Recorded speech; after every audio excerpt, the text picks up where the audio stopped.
আসসালামু আলাইকুম রহমতুল্লাহি ওয়া সম্মানিত প্রিয় মুসলিম ভাই ও বোনেরা, আজকে আপনাদের মাঝে আলোচনা করব 5 ওয়াক্ত নামাজের সময়সূচি, তাহাজ্জুদ, সেহরির শেষ সময়, ইশরাক, চাঁদের নামাজের সময়সূচি, ইফতারের শেষ সময়, নামাজের নিষিদ্ধ ওয়াক্তসমূহ, সূর্যোদয় সূর্যাস্তের সময়সূচি, প্রত্যেকটা জেলা বিভাগগুলো নামাজের সময়সূচি।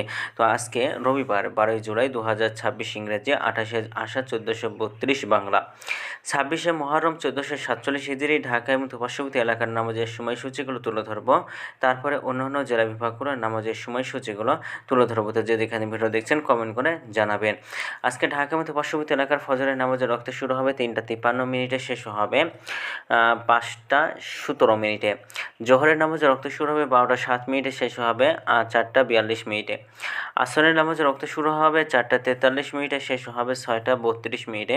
মাগরিবের নামাজের রক্ত শুরু হবে 6:53, মাগরিবের নামাজের রক্ত শেষ হবে 8:17। এশার নামাজের রক্ত শুরু হবে 8:18।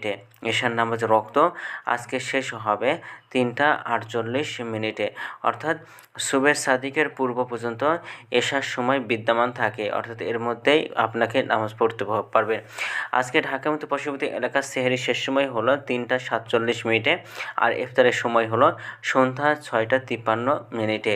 আজকে নফল নামাজের উত্তম সময় ইশরাকের রক্ত সকাল 5:32 থেকে 8:42 পর্যন্ত, চাঁদের রক্ত সকাল 8:43 থেকে 12টা পর্যন্ত, এবং তাহাজ্জুদ নামাজের রক্ত উত্তম সময় রাত 8:52 থেকে 3:48 পর্যন্ত। নামাজের নিষিদ্ধ রক্ত হলো 3টার সময়, সকালে 5:18 থেকে 5:31 পর্যন্ত, দুপুরে 12:01 থেকে 12:06 পর্যন্ত, এবং সন্ধ্যায় 6:33 থেকে 6:49 পর্যন্ত।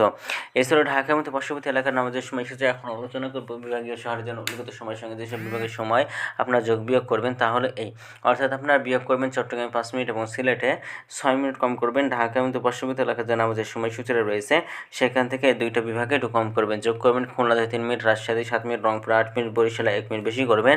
ঢাকা মতো পার্শ্ববর্তী এলাকার যে নামাজের সময়সূচিটা রয়েছে সেখান থেকে। তো আজকের ভিডিওটি পর্যন্ত ছিল, আর এই সূত্র করে নিয়েছি ইসলামিক ফাউন্ডেশন থেকে। ভিডিওটি ভালো লাগলে অবশ্যই চ্যানেলটি সাবস্ক্রাইব করে পাশে থাকবেন। ধন্যবাদ সকলকে। আসসালামু আলাইকুম রহমতুল্লাহি ওয়া বারাকাতুহু।